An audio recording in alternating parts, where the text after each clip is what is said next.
आज कांग्रेस बगुला भगत बनकर बाबा साहेब की जन्मस्थली से यात्रा निकालने का ढोंग कर रही है। ग्वालियर में संविधान गौरव अभियान में शामिल हुए मुख्यमंत्री डॉक्टर मोहन यादव ने कांग्रेस और गांधी परिवार पर जमकर निशाना साधा। देखिए खास रिपोर्ट। मुख्यमंत्री डॉक्टर मोहन यादव ने संविधान गौरव अभियान के अंतर्गत आज जिवाजी यूनिवर्सिटी ग्वालियर में आयोजित महासंगोष्ठी में सहभागिता की। उन्होंने देश विदेश में मध्य प्रदेश को गौरवान्वित करने वाले अनुसूचित जाति की प्रतिभाओं का सम्मान किया। कांग्रेस पर हमला करते हुए मुख्यमंत्री ने कहा कि कांग्रेस का राजनीतिक इतिहास देखेंगे तो आजादी के पहले वाली और आजादी के बाद के व्यवहार में आपको बहुत अंतर दिखाई देगा। उसने अपने उन सभी नेताओं को बुलाने का काम किया जिन्होंने कांग्रेस को इस मुकाम तक पहुंचाया। और इस भाव को समझने के आधार पर हमारी संस्कृति चलती है। अब इस संस्कृति की विशेषताओं को लेकर के हम देखें तो कांग्रेस के राजनीतिक परिदृश्य में देखें मित्रों, एक दौर निकला कांग्रेस का, आजादी के पहले का नेतृत्व और आजादी के बाद का कांग्रेस का नेतृत्व और उसका व्यवहार। ये दोनों व्यवहार को देखोगे तो आपको सब कुछ मिल जाएगा, लेकिन कांग्रेस ने अपने खुद के नेताओं को भुलाने का काम किया है। कांग्रेस के राष्ट्रीय अध्यक्ष रहे पंडित महामना मदन मोहन मालवीय, जिनने बनारस हिंदू विश्वविद्यालय की स्थापना की, जिसने सनातन संस्कृति के माध्यम से बनारस गुरुकुल का उच्चतम स्थान रहा है, इसलिए उसकी पहचान होना चाहिए। वो कांग्रेस के अध्यक्ष रहे। बाल गंगाधर तिलक, वो कांग्रेस के अध्यक्ष रहे। लेकिन एक एक करके जिन ने जड़ों से जुड़ करके कांग्रेस के माध्यम से अपनी संस्कृति की ध्वजा लहराने का काम किया, कांग्रेस के आजादी के साथ जैसे ही सत्ता पकड़ी नेहरू जी ने, तो सबका नाम मिटाने का अभियान चलाया। कुछ को आपने उस समान समय में जिसकी उनकी दुश्मनी थी, सबके साथ हिसाब चूकता करते रहे। जाने अनजाने हम सब याद करें, अपने इसी मध्य प्रदेश की धरती पर जबलपुर पर नेताजी सुभाष चंद्र बोस कांग्रेस के चुने हुए नेता बने, जब जनता और सारे लोगों ने मिलकर के उनको एकमात्र नेता इस कांग्रेस पार्टी का अध्यक्ष बनाया। लेकिन काल के प्रवाह में अंतर की राजनीति के बलबूते पर उनको भी इस्तीफा देके जाना पड़ा।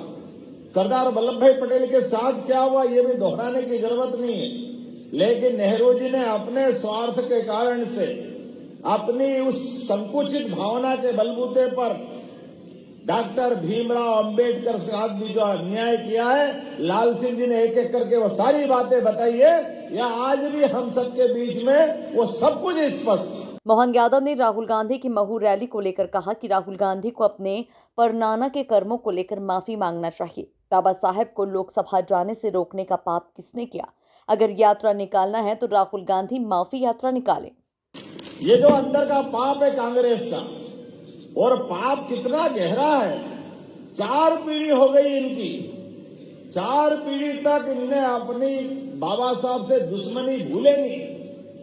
लंबे समय तक सरकार में रहे, जीते जी बाबा साहब के समता के सिद्धांत के बलबूते पर, उनकी योग्यता के आधार पर मंत्रिमंडल में स्थान नहीं दिया, उनके भावनाओं का सम्मान नहीं करते हुए ये धारा 370 का कलंक अपनाया।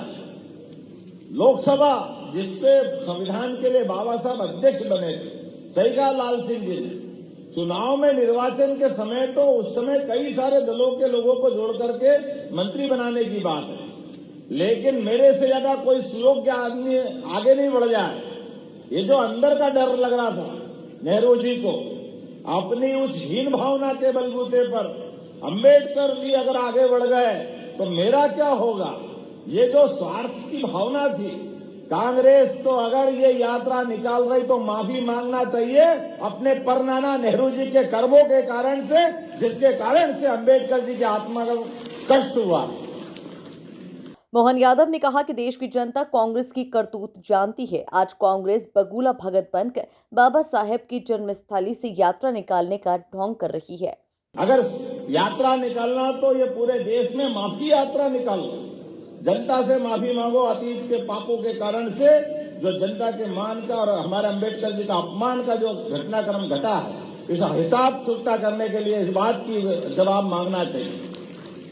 अंबेडकर जी ने उनके जीवन काल में जिनने उनको हराया उसको पद्म विभूषण दिया नेहरू जी ने। एक ही बार उसकी क्या योग्यता, तुमने अंबेडकर जी को हरा दिया, इसलिए पद्म विभूषण दे रहे हैं। और 45 साल तक अंबेडकर जी को कोई उनका उल्लेखनीय योगदान नहीं, किसी प्रकार का मान सम्मान नहीं, और तो पार्लियामेंट में फोटो भी लगाने को तैयार नहीं।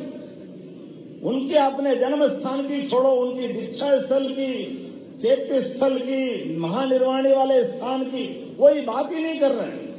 किसी प्रकार का कोई विषय नहीं, जैसे कोई महान ऐसा कोई व्यक्ति आया गया पता ही नहीं चल रहा है। इतनी प्रकार की दुश्मनी।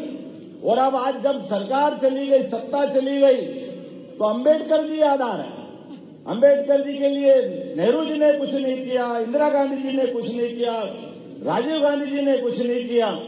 और तो और ये इतने मन के एक तरह से दुराभाव रखने वाले लोग जिस आधार पर समता की बात कहते कहते अंबेडकर जी चले गए, मंडल आयोग की सिफारिश के आधार पर जब बात आई तो इतने बड़े समाज के खिलाफ सबसे बड़ा लंबा भाषण किसी ने 90 में दिया तो राजीव गांधी जी ने दिया, जो मूल में इस बात का, इस भाव को लेके चलने वाले हैं कि कैसे करके बाकी समाज कैसे आगे नहीं आ जाए, उसके खिलाफ विरोध करने वाले।